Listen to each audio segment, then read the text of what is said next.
I'm Dr. Amaleya Goneos-Malka. Welcome to Womanity-Women in Unity, the show that celebrates women's milestone achievements in their struggle for liberation, self-emancipation, human rights, democracy, and much more.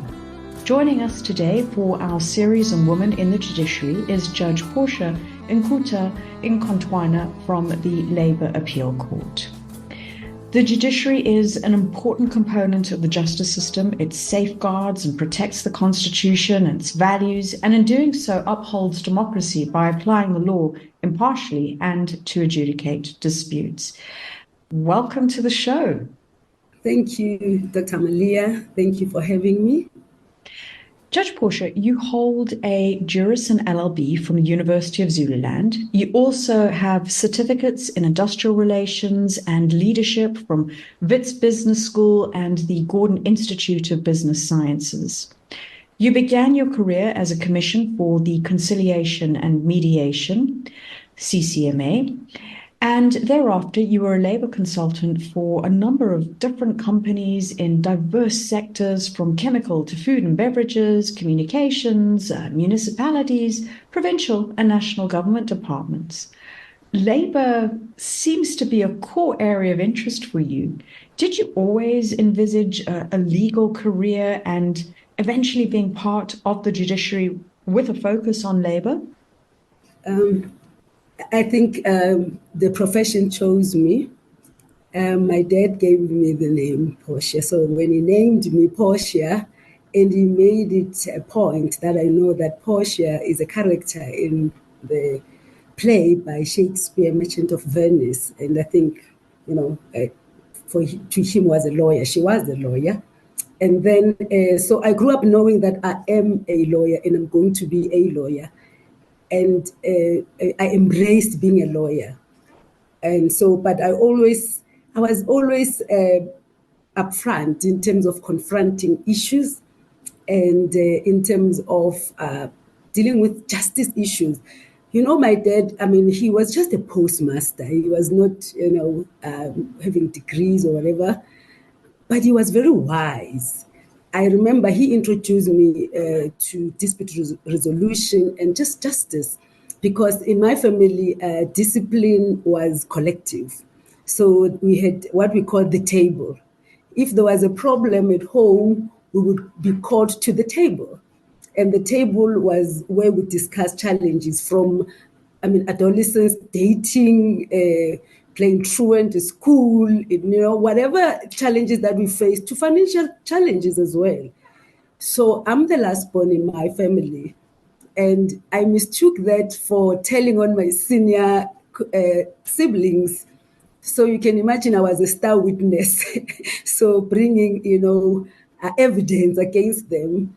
But it only dawned on me later on that I was introduced to dispute resolution, because there were no pronouncement in terms of finding somebody guilty. It was just, trying to resolve conflict, encouraging better behavior. And I think that's how maybe I was also introduced to dispute resolution, and hence then the career in labor law. It's so interesting hearing your story, and I'm getting reminiscent images of the Williams sisters, Venus and Serena, and how their dad had this utmost belief in them. And in a way, he manufactured them to become the tennis professionals that they are. And I think people cannot underestimate the impact that parents have on shaping the trajectory, actually the responsibility that parents have to guide and help navigate their children's career paths. Indeed. And I think it has to be deliberate, because as a parent, you are given an opportunity to observe. I think in other communities, they say they look at how you conduct yourself, they know the career you have to follow. And I think most of it may not be maybe behavior, but it could be the wiring, where you look at this child and say, the way they are wired, I think they need to be channeled, to pursue this particular career. And I think in South Africa, our country has invested in early childhood development, and which was part of social development and moved to education. understanding that I think there must be deliberate efforts to impress, children at that age, your preschool. And I think the teachers, they play a very important role at that, because we are impressionable when we're children. And it's important that the teachers are taught, how to nurture and how to also encourage the talents, the natural talents that children would display. And I think also coming to mind is my grade 1 teacher, who also did that. She was one of my sponsors as well, who sponsored, my career, because you look back, that you were supported. And it's unfortunate that not all women, and especially girl children, have that kind of support. I can't tell you the number of people who have spoken about a teacher being instrumental in helping them make decisions, in helping them navigate their career paths. So teaching profession, I think, is fantastic in terms of what it does. So moving from the table at home with dispute resolutions to the bench, can you share a couple of memorable cases that you've presided over? Yes, I think one that comes to mind, it has to deal with racial harassment. A female supervisor who happened to be white. I mean, in South Africa, there's racial tension because obviously of apartheid. So this particular supervisor was enforcing discipline.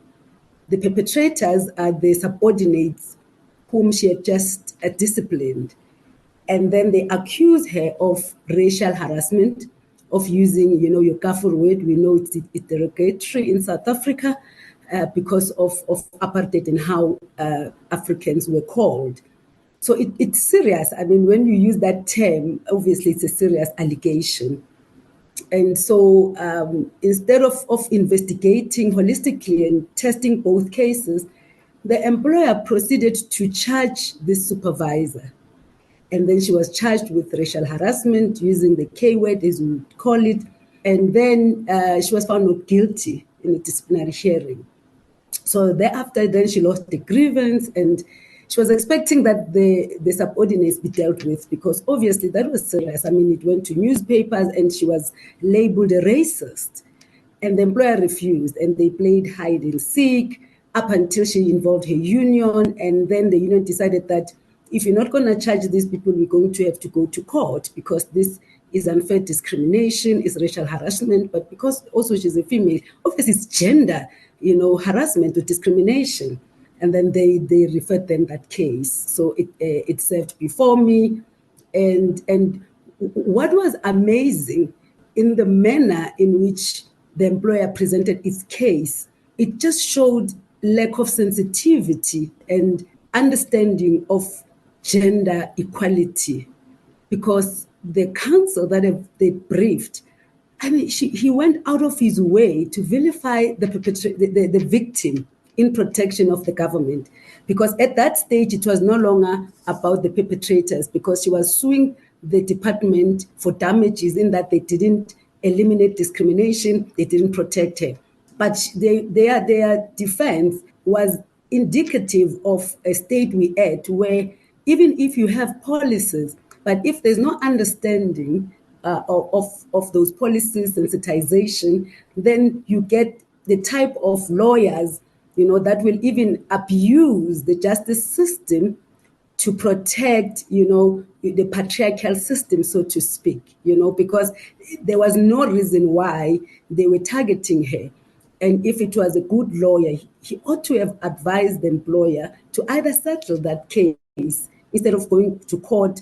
It's just one of those issues that strike me, that in this time and age, we still have, I think, lawyers who are insensitive because maybe of lack of training, I'm not sure, but also lack of understanding of the seriousness of gender equality and the constitutional imperatives, not only on institutions, but also lawyers themselves, because they need to assist in enforcement and protection of constitutional rights. Thank you for sharing that case with us. And it does lead me to my next question, which is focusing on women's rights. And 2 years ago, I did a talk where we were talking about women's rights and what we can do and how far we'd come. And it really gave me an appreciation of the law and legislation as a powerful tool to advance women's rights. And sometimes it's hard to think that 28 years ago, when the Bill of Rights was introduced, that only at that point in time, all women in South Africa were officially recognized as equal citizens. In your views, what are some of the important equality gains that women have attained? I think it's access. There were challenges with access. I think when I started my career, it would seem as if there was no acceptance that you can have female lawyers. And I say that because my professor in my first year didn't understand that there must be diversity in the legal practice, and he was shocked to see that there were more female students than male students. And I mean, his comment, I'm not sure whether he was alive to the impact of that, was that, well, there's a semester coming, the next semester, I think we'll have correct numbers, which meant that those women would fail and drop out. But maybe, to his amusement was that not only end of the semester, the next day, half of the women that had registered, they deregistered and pursued other fields. So I'm saying that was access then. But the gains now, my niece who's studying law as well, who's finalizing her LLB, tells me that those are not issues anymore. So which means then we've made progress. And she said, even the tones in class, it's sensitive to gender equality, the debates, they're informed by understanding of equality. So I think that is a gain, when it comes to institutions of higher learning. But also when we look at the judiciary itself, I mean, the fact that we have the president of the Supreme Court of Appeal, who is a female, President Molemela. So that we've made progress, but the Deputy Chief Justice is Justice Maya, who is a female. And I think with the retirement of the Chief Justice, she's going to take the reign. So I think that those are gains because we have positive mentors and positive role models. And that is very important for women, that they see you starting at ground zero like me, I normally say. But because the platforms, they were leveled, then we could build careers and then people can see us progressing. I think that is important. Role modeling is important. I think we've gained that. But policy changes, I think they also assisted because you have deliberate legislations. Obviously, they're informed by international protocols. But we have the rights in the Constitution, right to equality. You have employment equity. I'm talking about employment equity because I'm in the labor field, which is applicable in the workplaces. And I think because of that, we have seen the change in the representation in the boards, in executive levels. And I think that is a gain. We haven't arrived yet, but I think if numbers were anything to go with, I mean, even in Parliament, we have about 42% women representation. And I think in corporate field, we have about 17 to 20. I think it varies. So those are the gains that we have people who are occupying positions where decisions are made. And because they are there, then they represent diversity of thoughts, of views, and then they shape the policies. And it's very important that they are there. So I think, those are main ones. Those are important gains and very tangible. I'm very glad that your niece is experiencing a different world to the world that you went into when you were doing your education. Thinking about the idea of gains, one of the things which concerns me is about regression. And when I was preparing for our interview, I happened to come across an article on the prohibitions that the Taliban has enforced on women in Afghanistan from 2021, which impacts on their right to education. They can't attend a secondary school or pursue tertiary education, their rights to paid employment, freedom of movement, and more. And to be honest, I really didn't think that this could be something that could happen in the 2020s. So, given your experience in the field, the judiciary, as a lawyer, as a judge, what do you think we can do as women to ensure that our hard-earned rights are never taken away from us? Yeah, that's the reality of our time. I think one of our former Chief Justices, Justice Edwin Cameron, recently delivered a paper where it was dealing with almost issues that impact on what we're saying. And I think the topic that he addressed was about lawyers, the caliber of lawyers that we see emerging and their role in eradicating the gains in terms of protection of constitutional rights. And he makes a very important point. He says, what do we do? I mean, we've seen lawyers defending people who really were obviously guilty of corruption or violation of women's rights. I mean, somebody who's abusing a domestic worker as a parliamentarian, and then they are defended, and then that case doesn't go anywhere, and they still in public office. I think he was just raising that those are problems that we are facing. But he makes an important point. He says we must commit ourselves to the struggle for a just legal dispensation that does not benefit only ourselves and a small privileged elite, but advances the interests of those whom our society continues to marginalize. If we don't succeed in this, we risk cynical mobilization of forces of populism against the rule of law. So I think that is the challenge now. When you look at those governments, are populist governments that are enforcing those rules. And I think it's a global phenomenon, because you see even in other countries where governments that are being elected now are populist. And because they are populist, obviously they will want to appease those who voted them into power. And then the first thing they do is policy changes.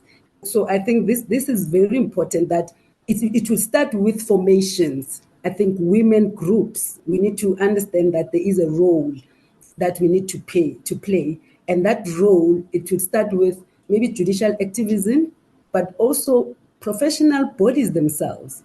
The lawyers must deal with the lawyers that are abusing the processes of law and that are violating rights in turn. But also we have civil society that needs to play a role. And I think in Afghanistan, that's basically what is happening now, the civil society activism, lobbying international organizations and institutions to say something, to pronounce on what is happening in Afghanistan. And I think I read where they said they would also want to have gender discrimination and violation of women's rights be criminalized the same way that apartheid was criminalized. So I think then those bodies would have to come to party to assist. So what I'm saying is, I think when you look at the whole legal justice chain, is that you need everybody. You need the judges, you need the civil society, you need the professional bodies, the lawyers, you need community itself, because these rights are community rights as well. So we need everybody to decide how you vote. Whom are you going to vote? Vote for. Whom are you going to vote for? I mean, elections all over the world, they've shown us it's populism, nothing else. And those populists, they get into power, and the first thing they do, most probably because they think women's rights are soft rights, they target women's rights, the rights of women. So in a constitutional democracy, I think you have to find activism. I think is also about interpretation, where people understand that, where is the discourse? Where are we taking the society?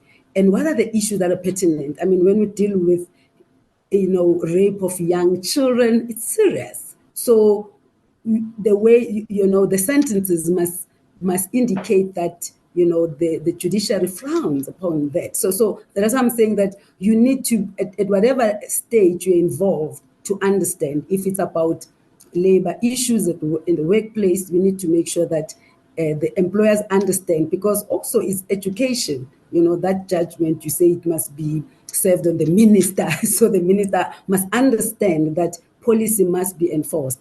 And most of the time, what I've realized is that even those who are in highest offices, they don't know what's happening at the shop floor level, and that's where abuses are. So it's important that one of the pronouncements or some would be, let it be served on Parliament, let it be served on the minister, so that those who are in legislation, as in Parliament, and executive ministers who are entrusted to protect and enforce, they must implement and protect, must know that there is abuse and it's against the policy. Thank you very much for that explanation and expanding on the ideal that we all effectively play a role in this, whether it is civil society, whether it is the public sector, and even the private sector. Judge Portia, when we were talking earlier about some of the women within the judiciary who have made significant gains, and we're looking at aspects of equality, you spoke about Justice Malomela as well as Justice Maya. And I looked at some data of statistics in terms of the proportion of female judges in South Africa. And as of 2020, there were 42% of female judges in South Africa. And over the course of the years of doing this conversation with or the series rather, with your colleagues, we've learned about various professional networking bodies, such as the South African chapter of the International Association of Women Judges, which is a capability and capacity building mechanism to develop female judges. In your view, what else do you think needs to be done to increase the representation of female judges in the country? We've achieved a lot in our country. What we need to do now is to look at policies and make sure that the policies, they assist us to sustain and retain. I'm talking about most of them. Let me backtrack and say we have women who could be joining us now who can't, because we know that most of the households are led by women. So you've got senior qualified counsel that they're eligible for appointment, but they don't avail themselves because of the conditions of employment. I'm saying that because I remember when I announced to my colleagues when I was still an advocate that I've accepted appointment, one of them said, "Wow, you've committed an act of insolvency." So meaning that, because, people would not come to the bench because, it's this drastic reduction in income, So in a sense, it's discriminatory to women because most of them are running a household, similarly so, by design or by default. And I think it dissuades them from joining the bench. So that is important to me, that they need to address the conditions of employment of the judges because they're indirectly affecting, diversity, because women would not avail themselves to. But also another thing that is happening recently is that the way the JSC, which is the Judicial Service Commission that appoints judges, interviews and appoints or recommends to the president, conducts those interviews. My goodness me, even if you can ask a colleague, can you apply maybe for a hire or to go to another court? People say, what? Why must I go, and expose myself to such torture? So that the tone and the manner in which those interviews are conducted, I think it needs to change, because most women would not, subject themselves to that. And to those who did, you come back wounded, basically. Wounded if you get appointed, wounded if you don't. I've seen a couple of those interviews, and it does look like a torturous process. And I also think that half the people asking the questions are not qualified to even be in the room. Indeed. So Justice Cameron says they are there to perpetuate this harassment towards judiciary. There's no reason they some of them, because even the questions are irrelevant. They're Exactly. not about capabilities. And that's why I'm saying then you need to change the tone and change the way, they conduct those interviews, and make sure that you get people who understands that part of what they're doing is to engender diversity, and you need to attract qualified but more women as well. So the way it's happening, I don't know whether they have an agenda, which is also a constitutional agenda, because the constitution enjoins them to make sure that when they appoint, they promote the diversity of the judiciary. So I don't know where they lose it, but most of it's because of politicians. I'm not sure. But I think, because now we're talking about equality, we're talking about, getting more women in the judiciary. So we need to look at that. We need to look at what are the obstacles. I think that is the major obstacle, and then it's conditions of employment. And the third one maybe it's also training of lawyers, because you source your judges from those lawyers. They must be trained, they must be exposed, they must be given briefs of quality so that they get exposed to different fields of law. But if the brief are skewed towards briefing males, how are you going to empower? Every time you see a female counsel, I mean, we see it in the bench, where you see every time you see a female counsel is a junior, and if they're alone, it's just work of no value in terms of their progression. And come time for them maybe to be appointed as silk, they are opposed because they haven't done exciting and interesting and work of value. And then they will get the same, narrative when they go to apply to become judges. So I think briefing patterns are very important, because you need to be exposed in whatever you do. Thanks for giving us some insights into your value chain of the journey from lawyers to judges, and all of the interventions that need to happen along that route.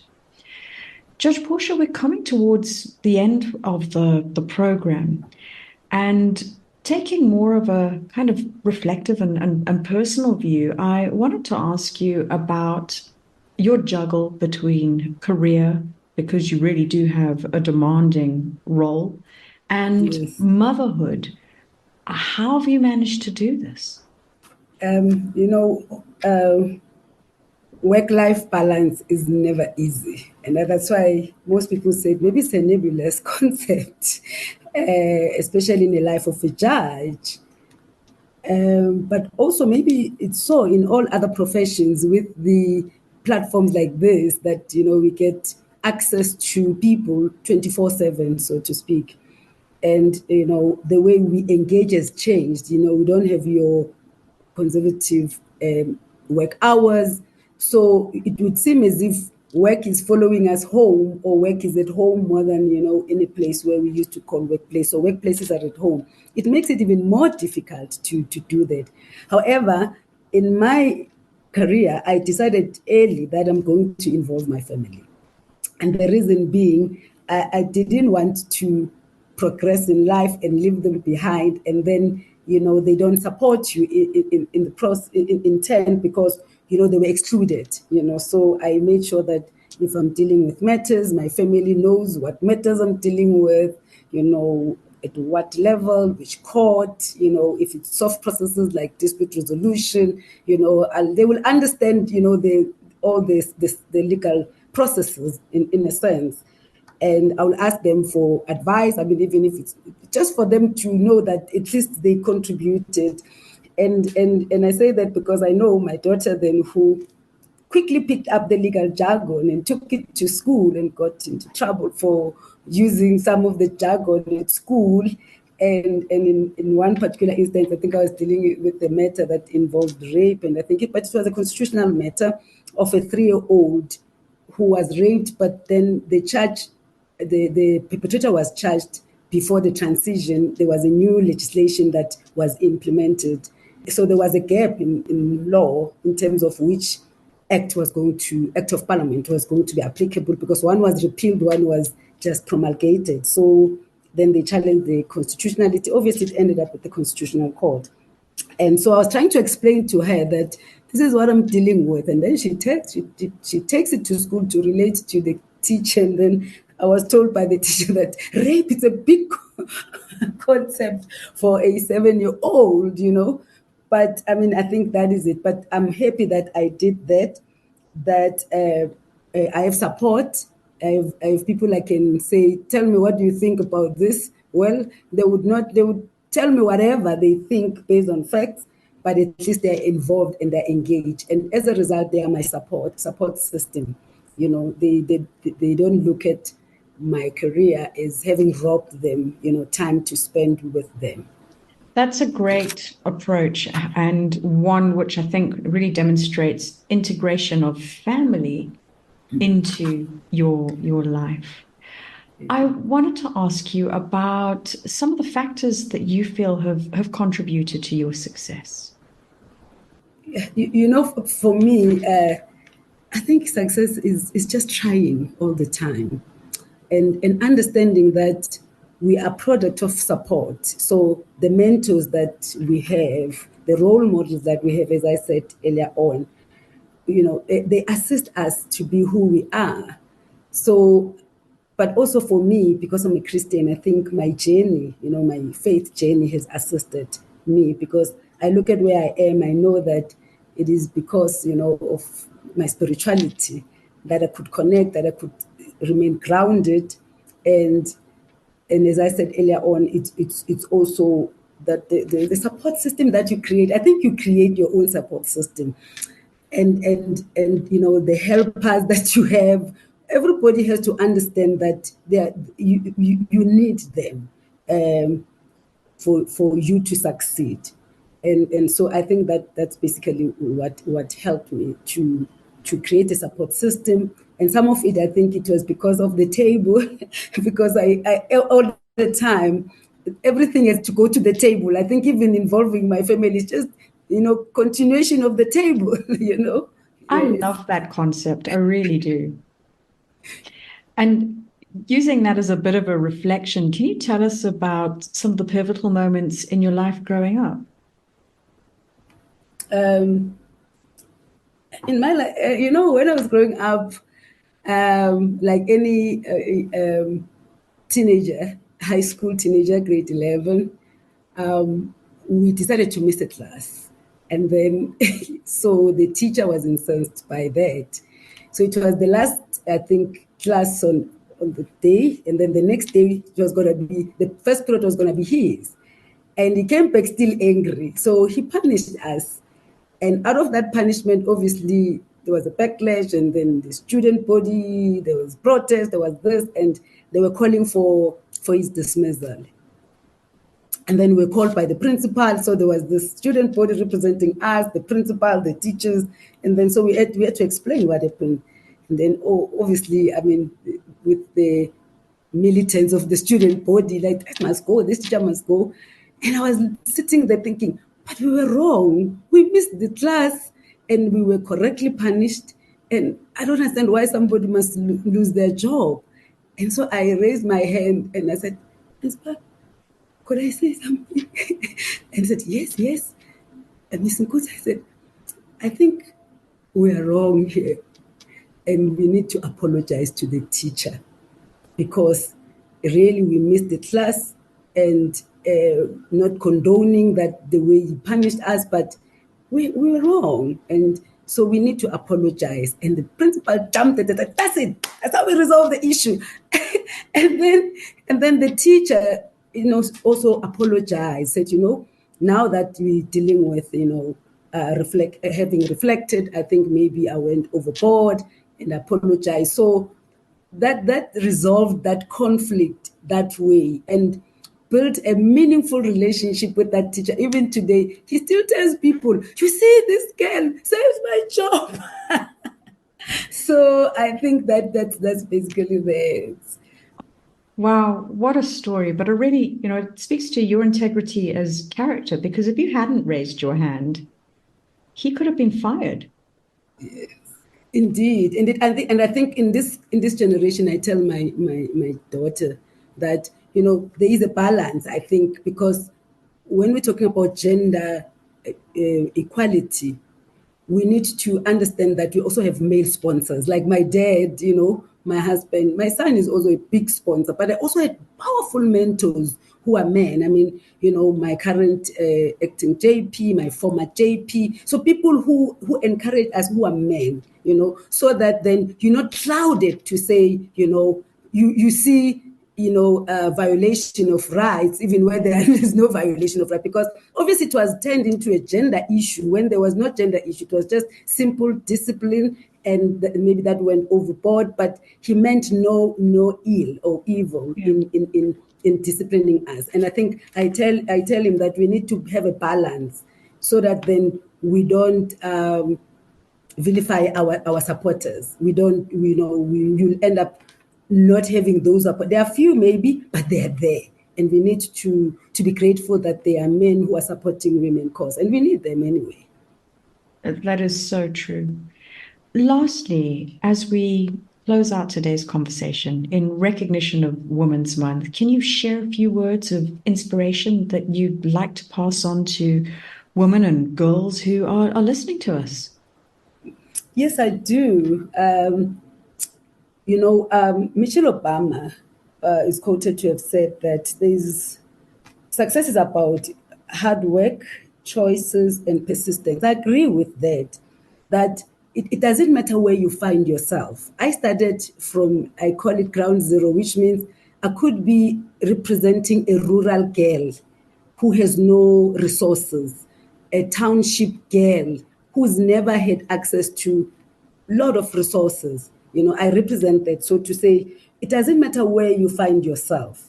Just work hard, have a goal, choose what you want to be, and access, help that is going to be offered to grow in a particular area or field that you have chosen for yourself.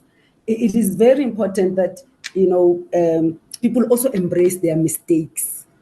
We're not perfect beings. And sometimes we are overcritical and to a level where we doubt ourselves.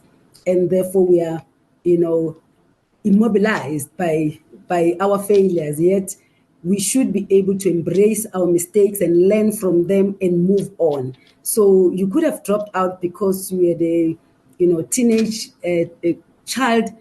Yes, come back. You have a dream. Let that dream, pull you back and pursue it. And it's important because, you look at role models, we all have our share of, misfortunes, regrets, but still you had to focus on where you want to go. And obviously role modeling, mentorship is very important. I believe in mentorship because, as I said, we are products of success. Find good mentors who will see what you can't see in you and steer you in the right direction. That is a very powerful, practical message. Thank you so much for joining us today. It's been a real pleasure hosting you, and I wish that we had more time. Thank you, Dr. Amaleya. Thank you for having me. Thank you to your listeners as well. You have been listening to Womanity, Women in Unity, and we have been talking to Judge Portia Nkutha-Nkontwana from the Labour Appeal Court.